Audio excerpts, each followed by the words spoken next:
राधे राधे। श्री कुंज बिहारी श्री हरदास। आज हम कार्तिक मास के संपूर्ण कथा के अंतर्गत अध्याय 9 एवं 10 का श्रवण करते हैं। बोलिए बांके बिहारी लाल की जय। शुरू करते हैं 9वां अध्याय। राजा पृथु ने कहा, हे नारद जी, आपने कार्तिक मास के व्रत में तुलसी की जड़ में भगवान विष्णु का निवास बताकर उस स्थान की मिट्टी का पूजन बतलाया है। अब मैं भी श्री तुलसी जी के महात्म्य को सुनना चाहता हूँ। तुलसी कहाँ और कैसे उत्पन्न हुई, ये बताने की कृपा करें।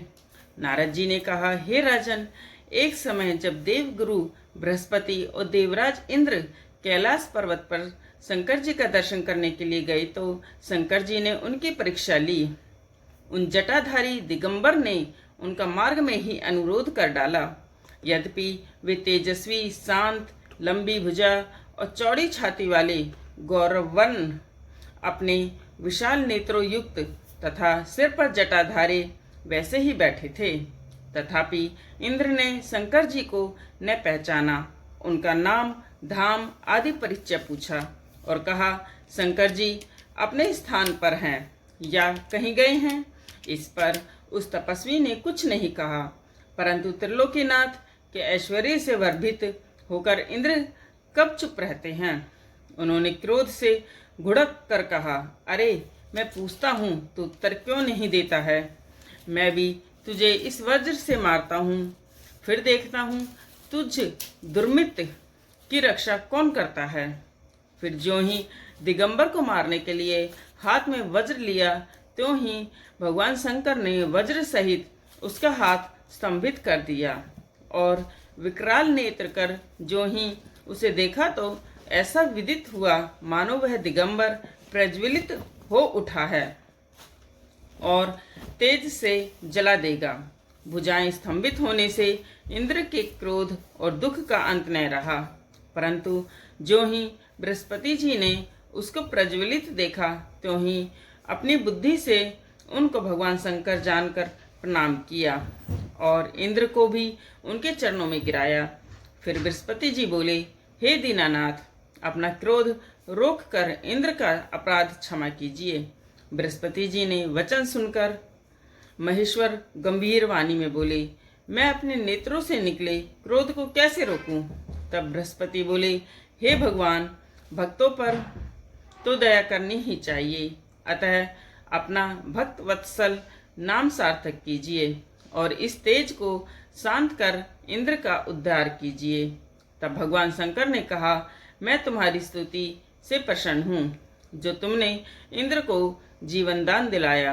अब मैं तुम्हें अपने वरदान द्वारा जीव नाम से विख्यात करता हूँ। मेरे नेत्रों की अग्नि अब इंद्र को पीड़ित नहीं करेगी।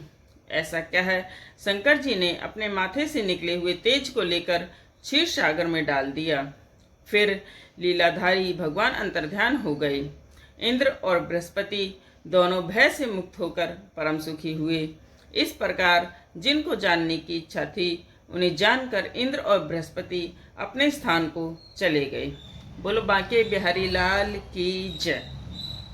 तो अब 10वां अध्याय भी शुरू करते हैं। राजा पृथु ने कहा, हे देवर्षि, आपको नमस्कार है। अब कृपा कर आप यह कहिए कि जिस समय भगवान शंकर ने माथे का तेज क्षीर सागर में डाल दिया, उस समय क्या हुआ। नारद जी ने कहा, हे राजन, जब शंकर जी ने तेज और क्षीर सागर में डाल दिया तो वह शीघ्र ही बालक होकर गंगा सागर के संगम पर बैठकर संसार को भय देने वाला रुदन करने लगा। उसके रुदन से समस्त संसार व्याकुल हो उठा। लोकपालों के मन में भी व्याकुलता हुई। अधिक कहने से क्या है, चराचर चलायमान हो गए।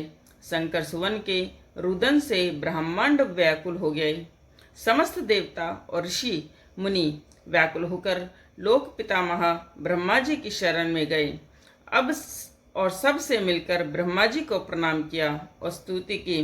फिर कहा, हे पितामह, ये बड़ा भयंकर समय आया है, इसका नाश कीजिए। देवताओं की यह बात सुनकर ब्रह्मा जी सत्यलोक से उस बालक को देखने के लिए समुद्र तट पर आए। समुद्र से ब्रह्मा जी को आता देख उन्हें प्रणाम किया और बालक को उठाकर उनकी गोद में दे दिया। तब विस्मित होकर ब्रह्मा जी ने पूछा, हे सागर, तुम शीघ्र बताओ कि यह बालक किसका है। तब समुद्र ने कहा, हे प्रभु, यह तो मैं नहीं जानता, किंतु मुझे इतना अवश्य ज्ञात है कि यह गंगा सागर के संगम पर प्रकट हुआ है। अतः आप इस बालक का जाति, कर्म आदि संस्कार कीजिए, इसका जातक फल बताइए। नारद जी कहते हैं, इधर तो सागर ब्रह्मा जी से ऐसे कह रहा था, उधर सागर पुत्र भी ब्रह्मा जी के गले में हाथ डालकर बार बार उनको आकर्षण कर रहा था। अब तो उसने ब्रह्मा जी का गला जोर से पकड़ा कि वे पीड़ित ही नेत्रों से आंसू डालने लगे। किसी प्रकार उन्होंने अपने दोनों हाथों से जोर लगाकर गला छुड़ाया और सागर से कहा, सुनो, मैं तुम्हारे पुत्र का जातक फल कहता हूँ। मेरी आंखों से जो जल निकलता है, इस कारण उसका नाम जलंधर होगा।